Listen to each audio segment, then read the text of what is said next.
Hey, everybody, this is Brett Ingram, and this is the optYOUmize podcast, the show that helps entrepreneurs build their dream business and dream life. Today, we're talking with Derick Johnson, U.S. Army veteran who was awarded Soldier of the Year for his battalion 3 times, and a life coach and trainer that's helped over 500 clients and 50 companies go from just surviving to thriving.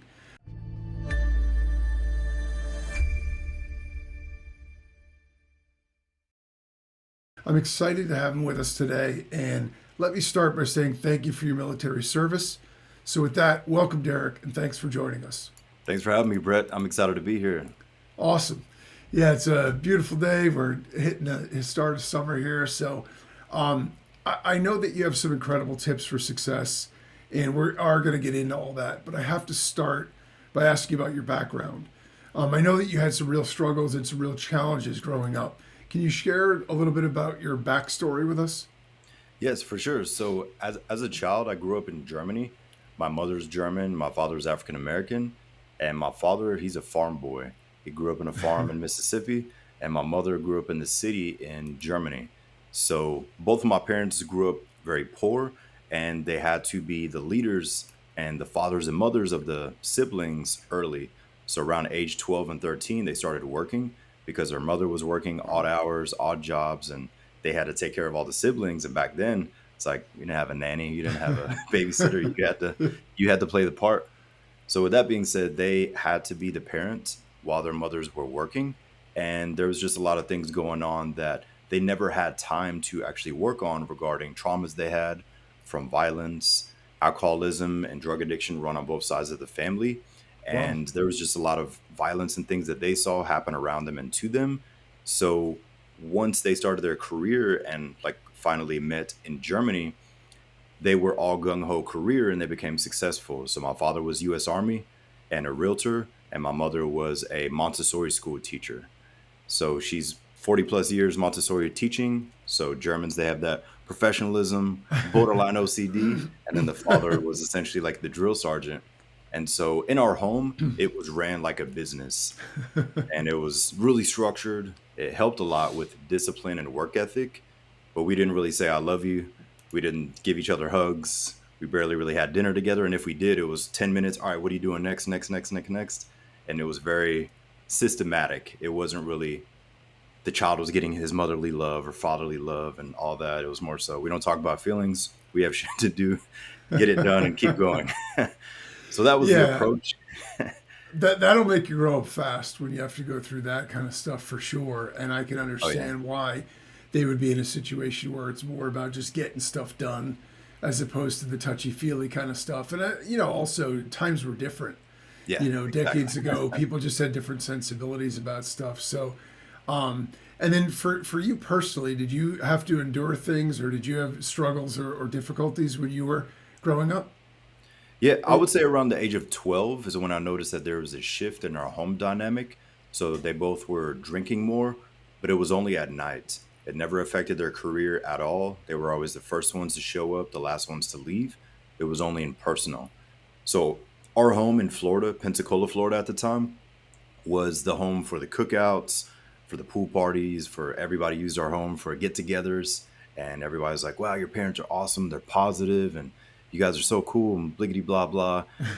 But once the crowd left, that's when all hell would break loose because they would release whatever happened in their past Right. on me as their son. So it's physical, emotional, verbal, and all that. But I truly knew that they could tell that I could handle it. Not that I'm wishing that on anyone, but I had an older sister and they kind of ignored her. So it was an interesting dynamic. So my sister was a genius. She skipped 2 grades and I got Wow. AB honor roll. So I was just the average average kid. I was still smart, but I didn't skip 2 grades. And so with that being said, at the age of 12, I noticed that they would drink more at night between the hours of 9 p.m. to 1 a.m. Okay. And there would be a lot of rage in the home. But the next morning, we'd be right back to work and like nothing happened. And so I had to grow up really quick and realize that I'm not the issue. There's something internal. And so I could see by the age of 15 that whenever they were yelling or screaming, only when they were consuming alcohol, that they were looking through me, not at me. So they would see somebody else.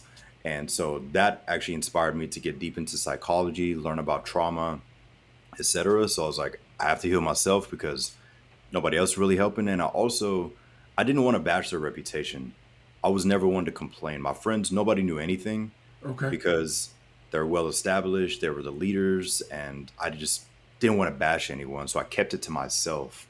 So my step one into personal development was fitness, because Okay. growing up, I was a skinny kid. I was bullied. I had a bad stuttering issue. I had bad posture.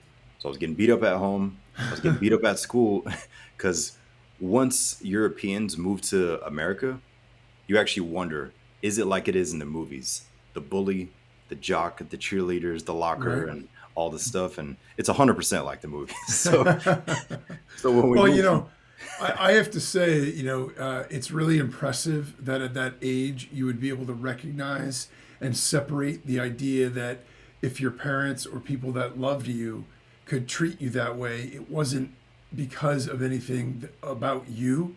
It was about issues that they were going through. I think that's a really important distinction, but it's super critical that you were able to make that, because I think a lot of people would internalize that and yes, start to feel like, what am I doing wrong, or what did I do, or why don't they love me?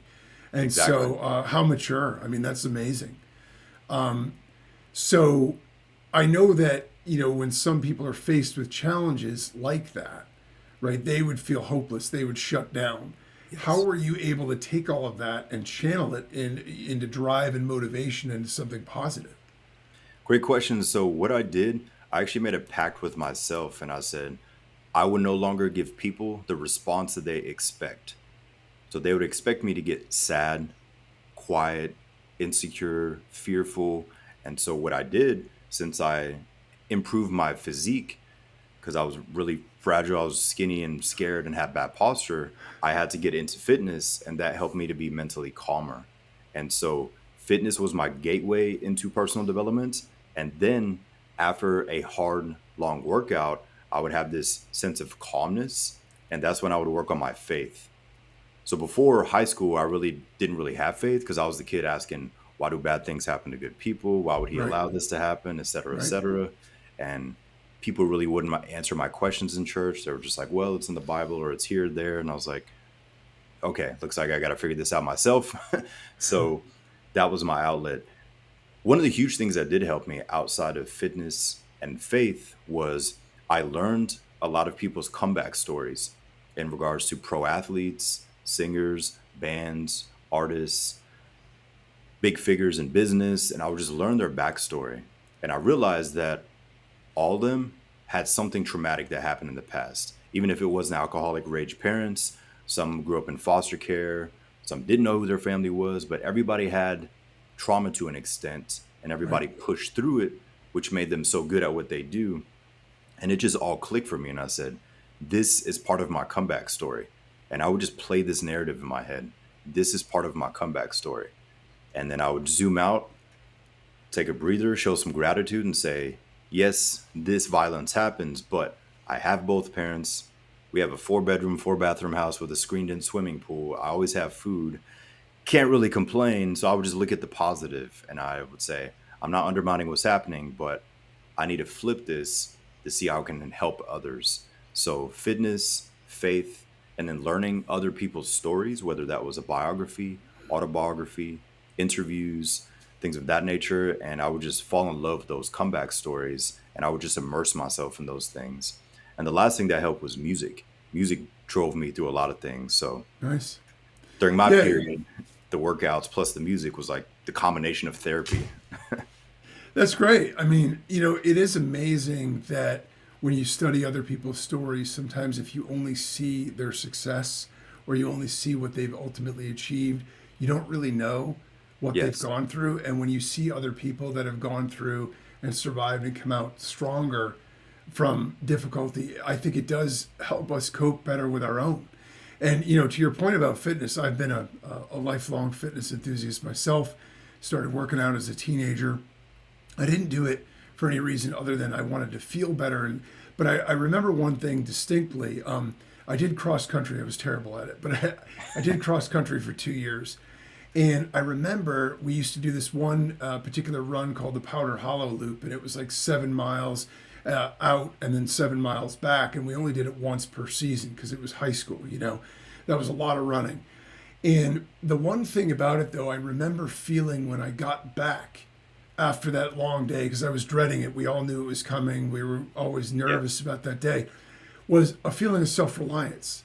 Because I said to myself, geez, if I could do this, if I could run 7 miles and then run 7 miles back, if I think about it, anywhere if I needed to get in town, even if I was stranded, even if I was lost, even if, you know, my car broke down or something like that, I could get there because I had this ability to be able to run. And I mean, I always felt that way about weightlifting as well, just making you feel good and release all of that. And so I think, I mean, that's really fantastic, but it's awesome that you were able to find those kind of positive outlets and connect with that in that way. So there are others out there, obviously, we all know this, that are struggling with a tough or toxic family situation. What advice would you give them? I would give them the advice of allow yourself to be present in that emotion. Allow yourself to be present in that emotion. And the reason that I say that is it's very common for people to escape or mask. Escape as in they always have to be around friends or out and they don't think about what's actually happened and really absorb and work through it, or they mask it with alcohol, drugs, unnecessary naps, whatever somebody's vice is. And all vices don't always have to be super unhealthy. Some people just sleep too much. But in regards to that is, yes, the other things can help being around people, loved ones, watching a good movie and just decompressing. But at the core, are you avoiding the emotion or are you sitting with it and really assessing, okay, I'm feeling this way because this happened. This makes total sense. I need to give myself more grace. I have a reason to feel this way.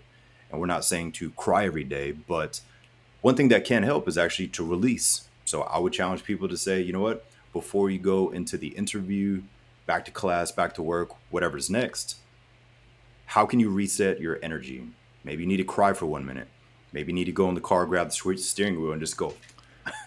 Maybe you got to play a certain song that gives you chills. Maybe you just need to pray for a couple minutes. Whatever it is to ground yourself and reset. Another thing is I always ask people, when was the last time you touched grass?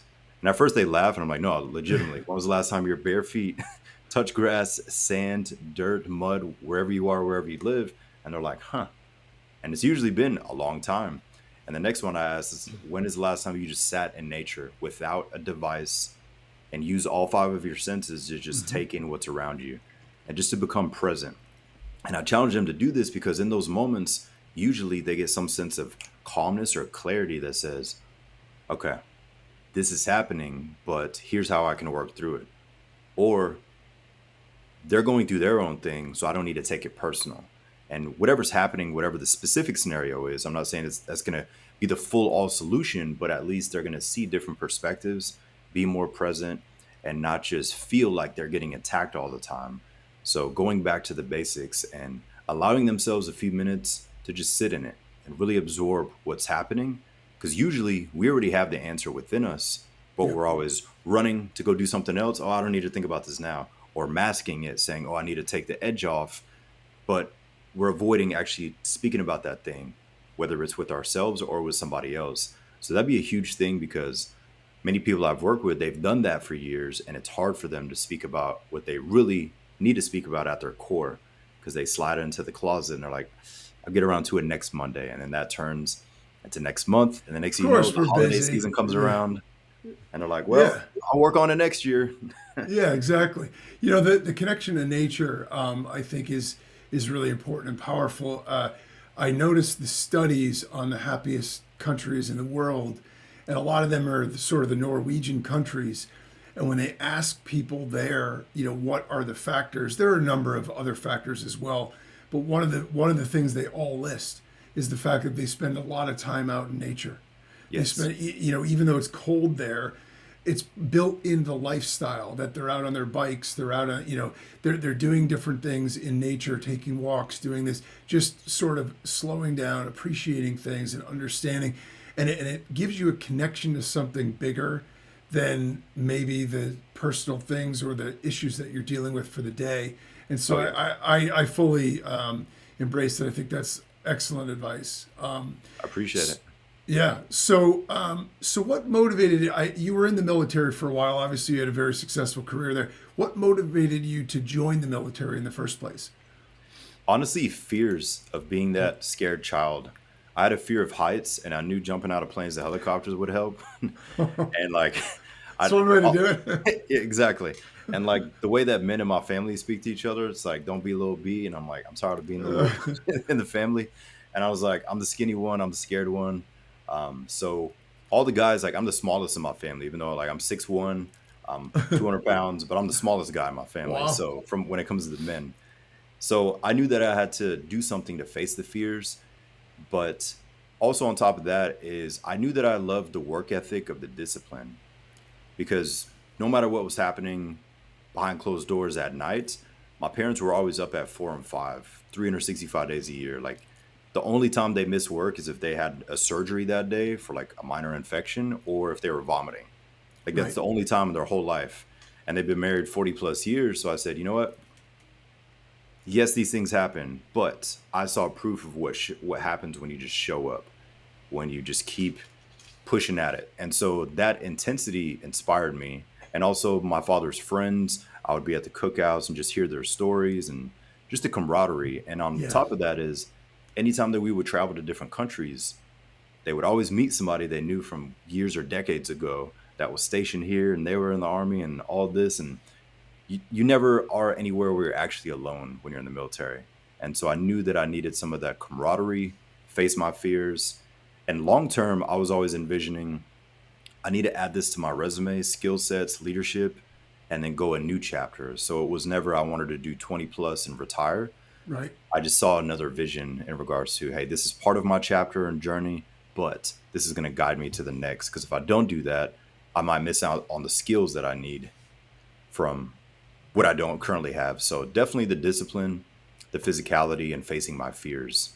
Awesome. That's, I mean, those are great reasons to do it too. You know, it was something that was proactive for you. It isn't like, oh, well, this was the only option I had, or, you know, you Yes. did it because you wanted to do it. I think that's, I mean, amazing.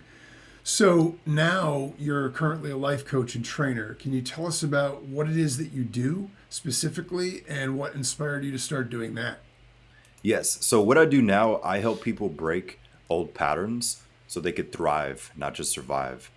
Meaning, if this guy crushes it in sales, but he can't keep a marriage or relationship to save his life, and he's like, I'm crushing it financially, got the car, got the condo, the penthouse, etc., but why can't I keep a relationship? We speak about that. On the flip side, an individual may have a bad relationship with food because he or she was bullied at 12. And in their head, they always feel like that quote unquote fat kid that was bullied back then, and it affects their personal life and their professional life.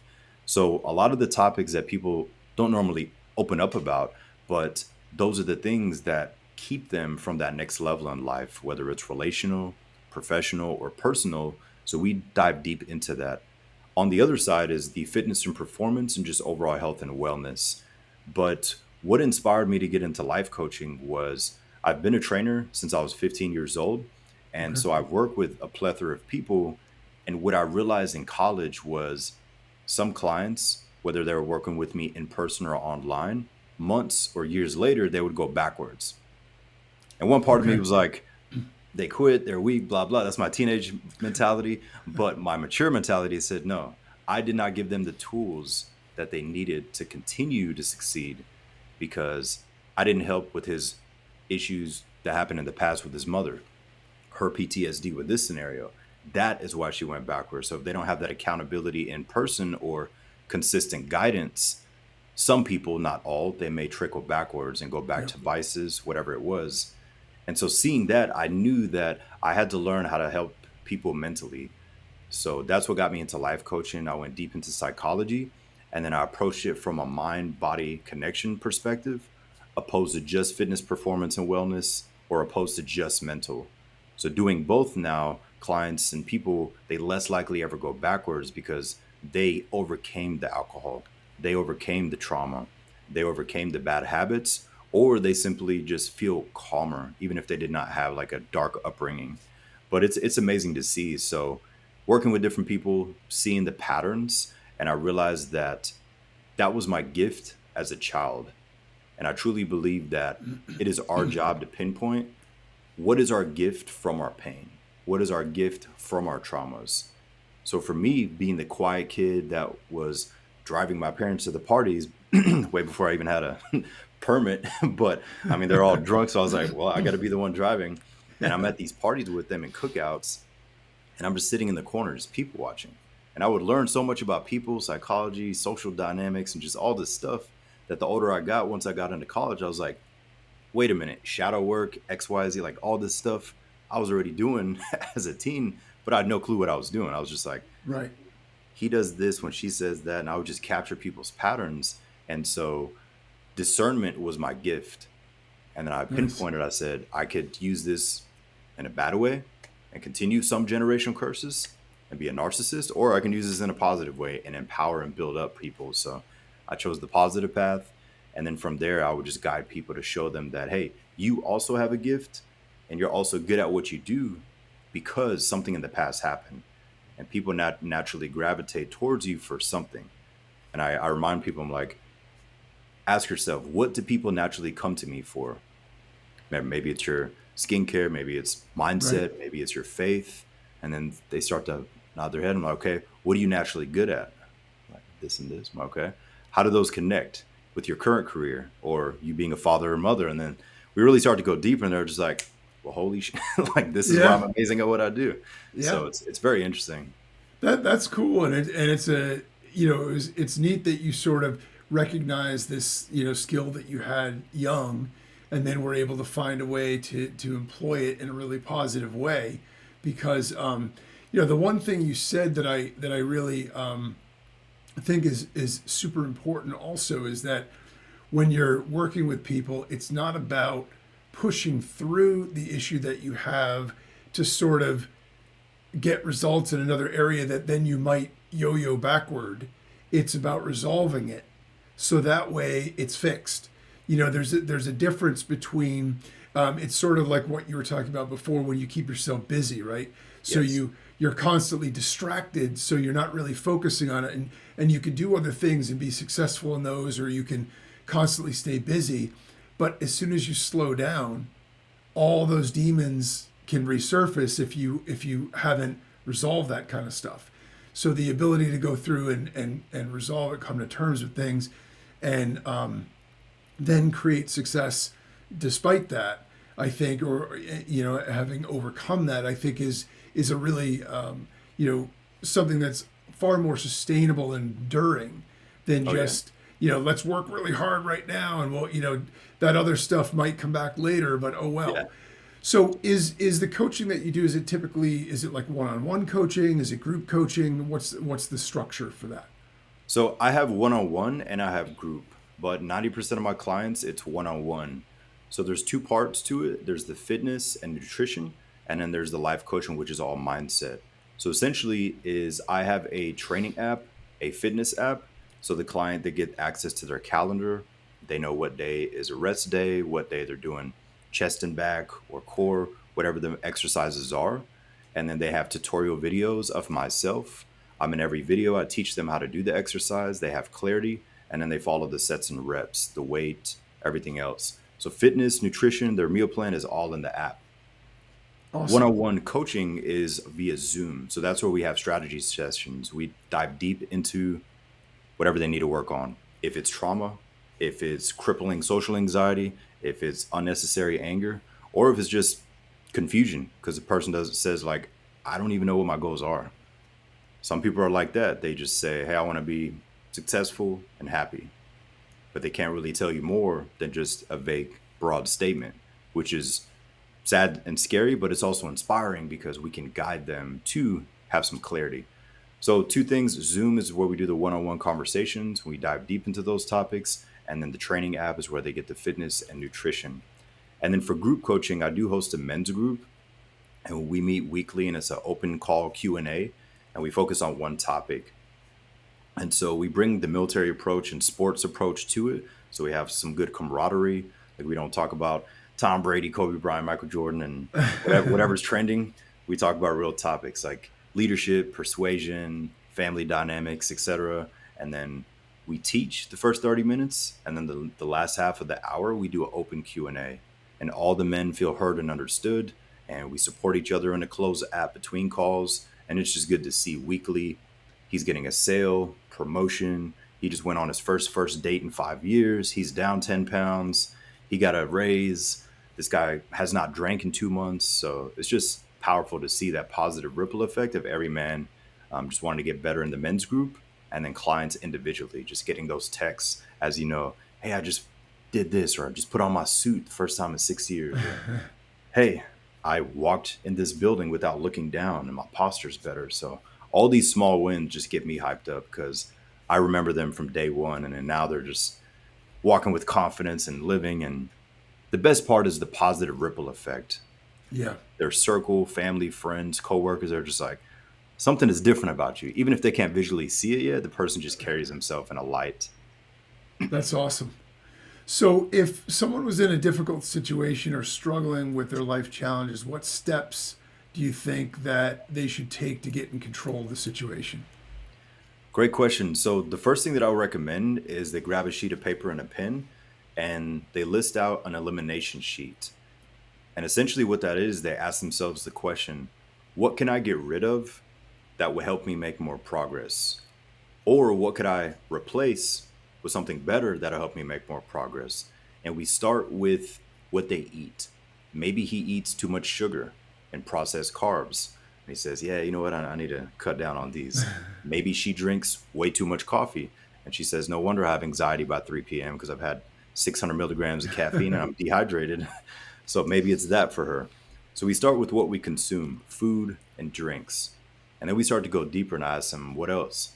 And say, you know what? Intrusive thoughts, negative self-talk, or not. I want to not feel awkward saying thank you when somebody gives a genuine compliment instead of downplaying myself. That's another huge one is somebody give a genuine compliment like, hey, nice color shirt. Oh, thanks. You know, I need to lose 10 pounds so this shirt will make me look better. And the person's like, whoa, I just said nice color shirt. And they're Yeah. like, no, it doesn't fit me as good as I want to. And they go on a rant. So we focus on the process of elimination instead of saying, show me your routine, show me your fridge and pantry. Let's throw away shelf two. You're going to wake up at 5. You're going to train at this time. The intent is not to change their whole routine and schedule. It's more so to say, hey, let's look at your current routine. Now let's see what can we get rid of or replace with something better.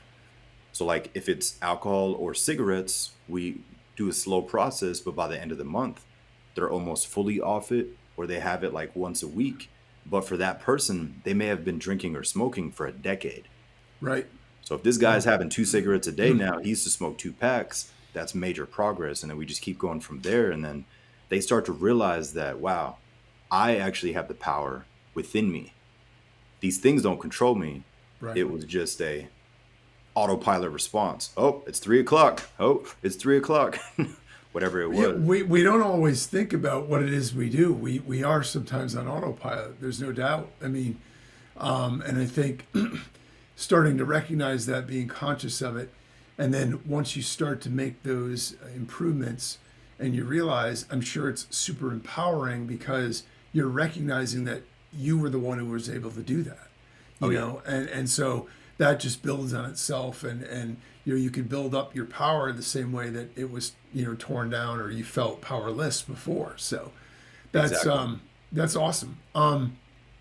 So when it comes to relationships, if we're looking at like friendships, family, stuff like that, is there particular advice you'd give people? I mean, obviously we can't always control who we have to interact with or who our family is and stuff like that. You obviously came through some challenging things in your situation. So what advice would you give in terms of relationships? Great question. I would first challenge them to say, how can you stop giving people the response that they expect, even with the most subtle things? So let's say somebody is in a friendship dynamic or family dynamic where you're the only one doing personal development. You're losing a pound a week. Within a month, you've lost 5 to 7 pounds and people are seeing it. You're getting positive feedback. But the people in your circle, they might not like that you're becoming better deep down. And they'll say slick side comments. Oh, Brett's drinking water again. Oh, he's got the little salad. Oh, he's got the protein shake. And they start saying these little side comments. And at first, I've it's heard fun. those. And then we start getting annoyed. And then after a while, we're like, hey, why do you always have to say it? Like, Yeah. you always mention something and I'm getting better. So that's like me bringing up, oh, well, you got another beer again, but I don't. It's like I just stay to myself and we're working on ourselves. But the challenge is to catch yourself because these moments are real. So it doesn't always have to be extreme and traumatic, but sometimes these subtle things will make us feel like we're boiling and one day we're going to snap on Uncle Jimmy or Michelle. And we're trying to avoid that. But what can you do to stop giving people the response that they expect in your social settings, in your family? And a lot of things come from jokes, but if you've heard that joke 5,000 times, one day you're going to snap. So, what can you do to give the opposite? And how can you control the dynamic in a powerful, positive way? Asking them better questions. Hey, what's the hardest thing you've ever overcome? What do you enjoy most about what you do? What do you enjoy least about what you do? And really catching people off guard where they're like, huh, nobody ever asked me this. What do I? And then they think of the question, and then the whole room shifts when normally the autopilot thing is just roasting each other or making jokes or doing whatever. Where you're like, come on, guys, like, can we talk about something serious? So, number one is to see how you can not give people the response that they expect, which is usually going to be a calmer and more positive response. Mm-hmm. And then two, giving yourself grace that most people are just projecting. They're going through something internal right now, yesterday or 10 years ago, that they're unaware of how they react to people. So they don't even realize that they come across as the, or whatever somebody wants to call it, the person or the Karen or whatever. They're going through something internal. And so realize that you cannot take it personal because usually that person is not that person every single day. They're just Right. going through something. And last but not least is to realize that every human being, we generally want two things. We want to be heard and understood. Our inner child, if it's not heard or understood, that person will start to lash out. That turns from that kid throwing a temper tantrum to an adult in Target parking lot throwing a temper tantrum because they're not heard or understood. And when we realize that, and without judgment, just say, she or he's going through something, let's see how we can help, or just distance yourself from the situation. Yeah. But knowing these things, a lot starts to make sense. We're like, wow, my uncle, my mom, your roommate, whoever, they don't feel heard or understood. So maybe if they're not fully enraged and emotional, just ask them better questions. Like, hey, I could tell you have a lot going on. What is the one main thing that's been bothering you lately? What's the one main thing? And the person might be like, well, there's like 20 things, but I'd say the one thing is this. And Yeah. then they start to open up. But better communication, not taking things personal, realizing that most people project even if they don't realize it. And last but not least is to not give people the response that they expect. Because when we respond how they expect, we're just giving them what they want, and then it just adds to the Repeats the cycle. awkwardness, fire. Yeah. It's just that we don't want that elephant in the room. So Yeah. how can you cut the tension before it builds? And I think, your point about questions is really good too, because questions can be so powerful. When you ask the right questions, especially if they're disarming or they're questions that people aren't used to answering, it's that's sort of reflexive too, right? We ask the same kind of softball questions to people all the time. If we change that up and we ask them something about themselves or something, you can see how it could completely change the dynamic of a situation, the emotions and everything else. You've worked with a lot of people, in this particular capacity and as a leader. Are there common traits that you notice in people? Is there something that's sort of that you see as universals?